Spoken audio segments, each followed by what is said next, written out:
அனைவருக்கும் வணக்கம்.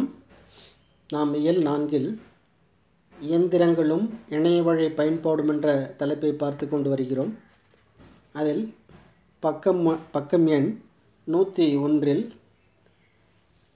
இருக்கின்ற கருத்துக்களை பார்ப்போம்.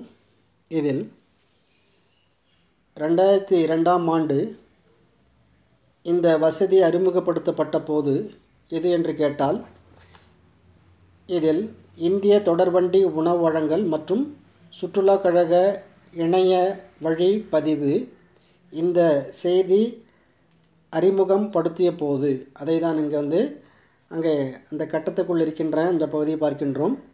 2002ஆம் ஆண்டு இந்த வசதி அறிமுகப்படுத்தப்பட்ட போது சராசரியாக ஒரு நாளைக்கு 29 பயண சீட்டுகள் இணைய வழியே பதிவு செய்யப்பட்டன. ஆனால் 13 ஆண்டுகள் கழித்து 2015 ஏப்ரல் 1 அந்த ஏப்ரல் 1 அன்று ஒரே நாளில் 13 லட்சம் பயண சீட்டுகள் பதிவு செய்யப்பட்டுள்ளன. ஒரு சாதனை என்றுதான் இதை கூறலாம். தற்போது ஒரு நிமிடத்திற்கு 1500 பயண சீட்டுகள் பதிவு செய்யும் வகையில் 3 லட்சம் அந்த பயனர்கள் ஒரே நேரத்தில் இணைய வழி சேவையை பயன்படுத்தவும் உரிய வழிவகை செய்யப்பட்டுள்ளமை குறிப்பிடத்தக்கது. இங்கே நாம் பேருந்தில் செல்வதற்கும் தொடர்வண்டியில் செல்வதற்கும் இந்த ஏற்பாடுகள் அமைந்த காரணத்தினால் இன்று எல்லா துறைகளிலும் இணைய வழி சேவை பயன்படுத்தப்பட்டுள்ளது. இதில் குறிப்பாக இங்கே பயணச்சீட்டுகளுடைய பதிவு செய்யப்படுகின்ற இந்த எண்ணிக்கையானது அதிகமாகவே இருக்கின்றது என்பதுதான் இதனுடைய கருத்து. தற்காலத்தில் பேருந்து முன்பதிவு, வானூர்தி முன்பதிவு, தங்கும் விடுதிகள் முன்பதிவு ஆகியவற்றை இணையம் மூலமாக மேற்கொள்ள பல முகைமைகள் உள்ளன. இந்த காலத்தில் பேருந்து வசதிகள் முன்பதிவு செய்வதற்காகவும், நாம் வானூர்திகளில் செல்வதற்காக முன்பதிவு செய்வதற்கும், தங்கும் விடுதிகள் சுற்றுலா செல்கின்ற பொழுது அங்கே நாம் தங்கும் விடுதிகளை முன்பதிவு செய்வதும் அது இணையத்தின் மூலமாகவே நாம் செய்யப்பட்டு வருகின்றோம். இது பலருக்கு வேலை வாய்ப்பு தருகின்றது.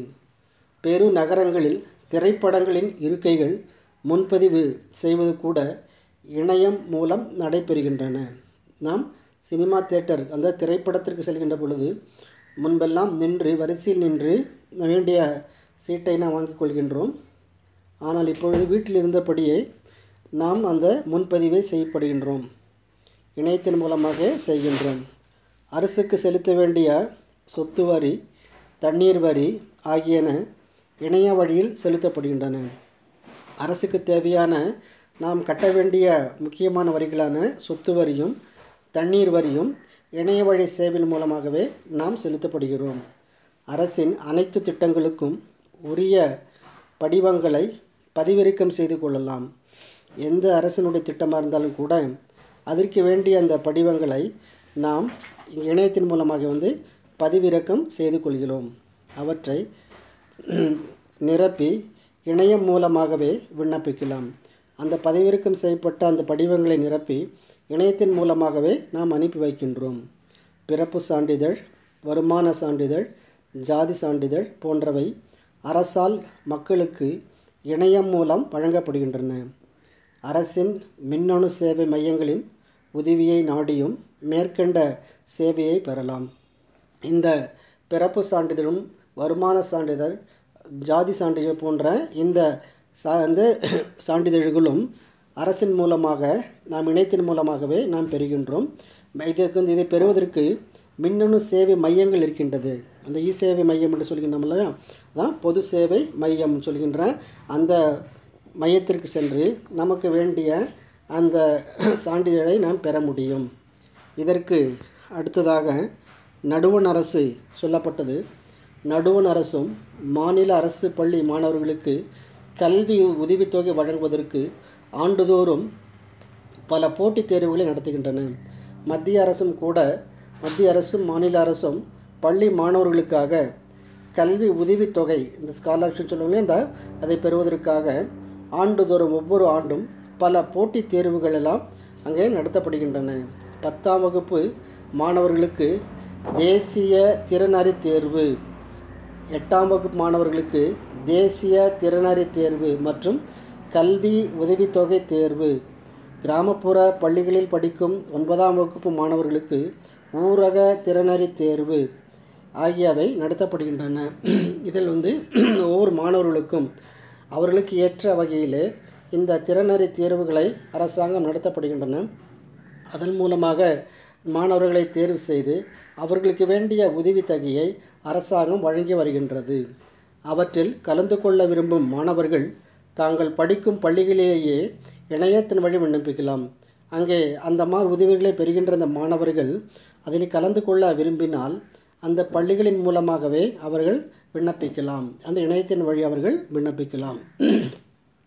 பள்ளிக்கல்வி முடித்த மாணவர்கள் கல்லூரிகளுக்கு இணையம் வழியாக விண்ணப்பிக்கலாம். பள்ளி கட்டணம், கல்லூரி கட்டணம் ஆகியவற்றையும் இணையம் வழியாகவே செலுத்த முடியும். அதற்கு வேண்டிய அந்த பள்ளி கட்டணமும் சரி, கல்லூரி கட்டணமும் ஆகியும் இணையத்தினுடைய வழியாகவே அவர்கள் செலுத்த முடியும். தேர்வு கட்டணங்கள் செலுத்துதல், தேர்வு அறை அடையாள சீட்டு, தர பதிவிறக்கம் செய்தல் ஆகியவை இணைய செயல்பாடுகளாக ஆகிவிட்டன. தமிழ்நாடு அரசு பணியாளர் தேர்வாணையம் போன்ற தேர்வு முகமைகள் நடத்தும் தேர்வுகளுக்கு இணையம் மூலமே விண்ணப்பித்தால் போதுமானது. அரசாங்கம் நடத்துகின்ற அந்த தேர்வு முகமைகளில் கலந்து கொள்வதற்கு அந்த தேர்வுகளுக்காக நாம் இணையத்தின் மூலமாக, இன்டர்நெட் மூலமாகவே நாம் விண்ணப்பிக்கலாம். அதுவே போதுமானதாக இருக்கும். 12வது முடித்த பின் மாணவர்கள் பல்வேறு தொழிற்கல்வி நுழைவுத் தேர்வுகளுக்கு இணையத்திலேயே விண்ணப்பிக்கின்றனர். 12ஆம் வகுப்பு முடித்த அந்த மாணவர்கள் அவர்கள் செல்கின்ற அந்த தொழில் பிரிவுகளுக்கு நுழைவுத் தேர்வு, அந்த என்ட்ரன்ஸ் எக்ஸாம் அவங்க நடத்தும்போது அவர்கள் இணையத்தின் மூலமாகவே அவர்கள் விண்ணப்பிக்கின்றார்கள். அதுபோல் இங்கே மனித இனம் தோன்றியது முதல் இன்று வரை பல்வேறு விதமான வளர்ச்சிகளை கண்டுள்ளது. மனிதனது தேவைகள் பெருக பெருக கண்டுபிடிப்புகளும் பெருகின. நேரத்தையும் தூரத்தையும் சுருக்குவதில் மனிதன் வெற்றி பெற்றான். நீரின்றி அமையாத உலகு என்பது போல இன்று இயந்திரங்களும் கணினிகளுமின்றி உலகம் இயங்குவதில்லை. நீரில்லாமல் உயிர் வாழ முடியாது என்று சொல்வார்கள். அதற்போல இன்று இயந்திரங்களும் கணினிகளும் இல்லாமல் இந்த உலகம் இயங்குவதில்லை என்று சொல்கின்ற அளவுக்கு இங்கே கணினி சேவைகள் பெருகிவிட்டன. இதிலிருந்து தான் இந்த பாடத்திலிருந்து, இந்த உரைநடை உலகத்திலிருந்து இயந்திரங்களும் இணைய வழி பயன்பாடும் என்ற அந்த பகுதியை நாம் உரைநடை பகுதியை பார்த்தோம். இதை தொடர்ந்து அதற்கு அடுத்ததாக செய்யுள் பகுதியில் ஒரு பாடலாக சமகாலத்து புலவர்கள் என்ற தலைப்பிலே இங்கே கவிதை பேழை ஓ என் சமகாலத்து தோழர்களே என்ற தலைப்பிலே ஆசிரியர் வைரமுத்து எழுதிய இந்த கவிதை பகுதியை நாம் படிக்கலாம். இதற்கு முன், அங்கே செல்வதற்கு முன் ஆசிரியர் குறிப்பாக நூல் வெளியாக கவிஞர் வைரமுத்து தேனி மாவட்டத்தில் உள்ள மெட்டூர் என்னும் ஊரில் பிறந்தவர். இந்திய அரசின் உயர்ந்த விருதுகளுள் ஒன்றான பத்மபூஷன் விருதினை பெற்றவர். கள்ளிக்காட்டு இதிகாசம் புதினத்திற்காக 2003ஆம் ஆண்டு சாகித்ய அகாடமி விருது பெற்றவர். இந்தியாவின் சிறந்த பாடலாசிரியர்களுக்கான தேசிய விருதினை 7 முறையும் மாநில அரசு விருதினை 6 முறையிலும் பெற்றவர். இவருடைய கவிதைகள் ஹிந்தி, தெலுங்கு, மலையாளம், வங்காளம், ஆங்கிலம் உள்ளிட்ட பல மொழிகளில் மொழிபெயர்க்கப்பட்டுள்ளன. இப்பகுதி வைரமுத்து கவிதைகள் என்னும் தொகுப்பில் இடம்பெற்றுள்ளது. அந்த இலக்கியங்களில் அறிவியல் என்றதில் அதில் புலவர்கள் பாடும் புகழுடையோர் விசும்பின் வலவன் ஏவ வான் உறுதி போன்ற இந்த செயல்கள் எல்லாம் புறநானூற்று பாடல் அமைந்திருக்கின்றது.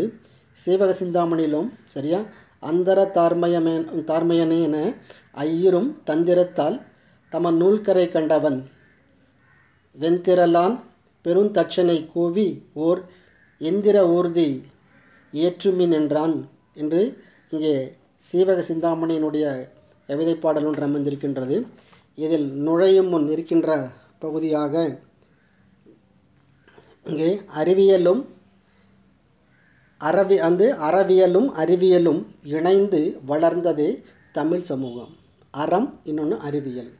எனவே அந்த அறவியலோடு அறிவியல் கண்ணோட்டமும் வளர்க்கப்பட வேண்டும் என்பதை தற்கால படைப்பாளர்கள் வலியுறுத்துகின்றனர்.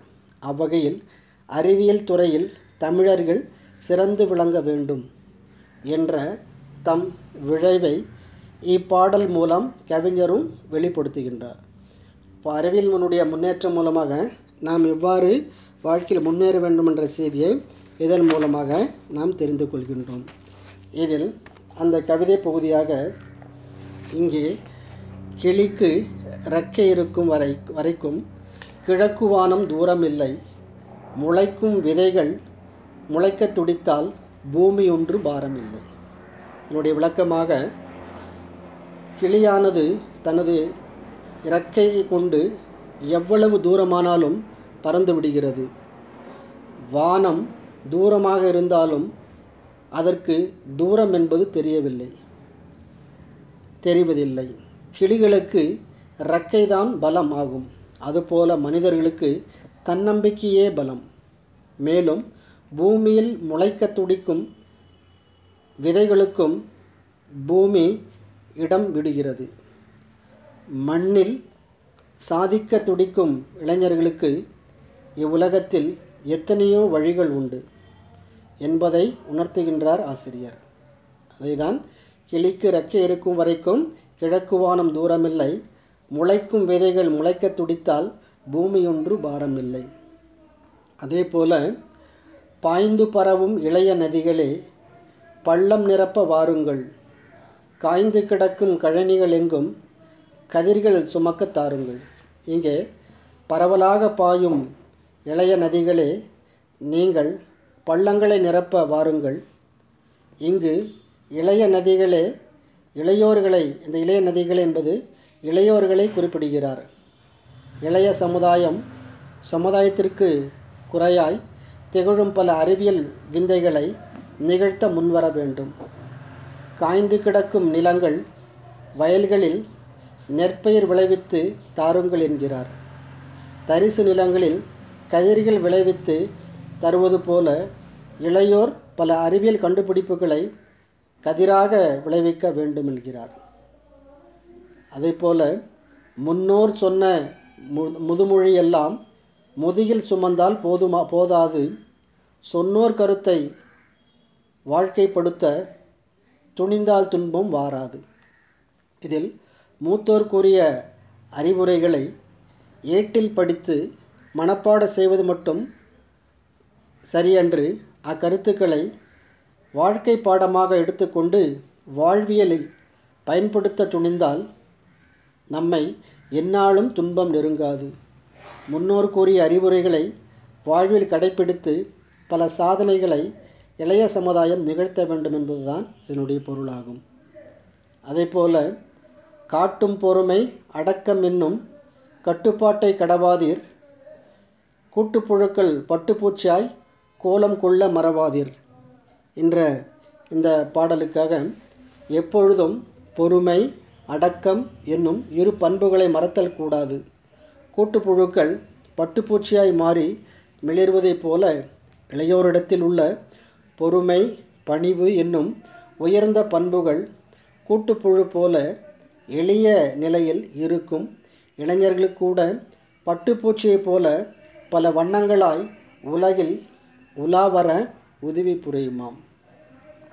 அதை தொடர்ந்து அறிவை மறந்த உணர்ச்சி என்பது திரியை மறந்த தீயாகும், எரியும் தீயை இழந்த திரிதான் உணர்ச்சி தொலைந்த அறிவாகும். இந்த பாடல் மூலமாக அறிவால் வெற்றி கொள்ள முடியும், ஆனால் உணர்ச்சியால் வெற்றி பெற இயலாது. அறிவை மறந்த உணர்ச்சி என்பது திரியை மறந்த தீயாகும். திரி எரியும் தீயில் எண்ணெய் பற்றி பரவிவிடும். திரியில் எரியும் தீயானது ஓர் ஒழுங்குடன் ஒளி தரும். அதுபோல உணர்ச்சிகளை கட்டுப்படுத்தி அறிவால் சிந்தித்து வெற்றி பெறுவதே சிறந்த வழியாகும். பழையவையெல்லாம் பழமையல்ல, பண்பும் அன்பும் பழையனவைத்தாம். இளையவர் கூட்டம் ஏந்தி நடக்க இனமும் மொழியும் புதியவைத்தாம். பழையவற்றை பழமையென்று ஒதுக்கிவிட வேண்டாம். நற்பண்புகளும் மனிதன் காட்டும் அன்பும் பழமைத்தாம். ஆனால் அந்த ஒழுக்கங்களை நம் வாழ்வில் எவ்வாறு கடைப்பிடிக்கிறோமோ அதுபோல்தான் இந்த இளையோர் கூட்டமானது தன் இனத்திலும் மொழியிலும் புதுமை படைக்க முன்வர வேண்டும் என்கிறார் ஆசிரியர். இதுதான் அறிவியல் என்னும் வாகனம் மீதில் ஆளும் தமிழம் அறிவியல் என்னும் வாகனம் மீதில் ஆளும் தமிழை நிறுத்துங்கள். கரிகாலன் தன் பெருமையெல்லாம் கணிப்பொறி உள்ளே பொருத்துங்கள். ஆற்றல் மிக்க அறிவியலை வாகனமாக கொண்டு நாடாளும் தமிழ்மொழியை அதில் நிறுத்த வேண்டும். கரிகால சோழன் போன்ற உத்தமர்கள் கட்டியுள்ள கல்லணை போன்ற வியப்படைய செய்யும் அறிவியல் விந்தைகளை கணிப்பொறியில் ஏற்றி உலகிற்கு பரப்புங்கள். ஏவும் திசையில் அம்பை போல இருந்த இனத்தை மாற்றுங்கள். ஏவுகணையிலும் தமிழை எழுதி எல்லாம் கோளிலும் ஏற்றுங்கள். ஏவும் திசையிலும் செல்லும் அன்பு போல அடிமை வாழ்க்கை வாழ்ந்தது போதும். அவ்வாறு அடிமையாயிருந்த தமிழினத்தை மாற்றுங்கள். ஏவக்கூடிய ஏவுகணையில் கூட தாய்மொழியாம் தமிழை எழுதி எல்லா கோள்களுக்கும் அனுப்புங்கள். 8 திக்கும் தமிழை பரப்புங்கள் என்று இந்த பாடலுடைய அடிகளாக இங்கே ஆசிரியர் இங்கே விளக்கியுள்ளார். சிறப்பான அறிவியல் கருத்துக்களை கூறியிருக்கின்றார். இந்த அறிவியலுடைய கருத்துக்களை நீங்கள் இன்னொரு முறை படித்து பார்க்க வேண்டும். இதில் இந்த பகுதியினுடைய இலக்கண குறிப்பாக பண்பும் அன்பும் இனமும் மொழியும் என்று தெரிந்திருக்கிறார்கள். பண்பும் அன்பும் இங்கே எண்ணுமைன்னு கொடுத்துருக்காங்க. இதுனா பண்பும் அன்பும் உம்மில் முடிஞ்சானா இனமும் மொழியும். அதே போல் என்ற சொல்லில் முடிந்தால் அது எண்ணுமை. சொன்னோர் என்றனா சொன்னவர் யார்? சொல்லுகின்ற வினையை ஒருவன் செய்கின்றார் என்பது வினையால் அணையும் பெயர். அதுபோல் பகுபது உறுப்புலக்கணத்தில் பொருத்துங்கள். பொருத்து கூட்டல் கூட்டல் கள். இங்கே பொருத்து பகுதி முன்னிலை பன்மை விகுதி கள் விகுதி மேல் விகுதி என்று இது வியங்கோல் வினைமுற்று விகுதி என்று சொல்லுவார் இல்லையா, இறுதியில் இருக்கின்ற விகுதியாக இது கூறப்படுகின்றது. இந்த உரைநடை பகுதியும் இருக்கின்ற சமகால தோழர்கள் பற்றிய இந்த கருத்துக்களையும் ஒரு முறை நீங்கள் படித்து பாருங்கள். இதற்கு வேண்டிய வினா விடைகளை நாம் அனுப்பி வைக்கின்றோம். அதை பார்த்து உங்களுடைய வகுப்பேட்டில் நீங்கள் எழுதவும். நன்றி, வணக்கம்.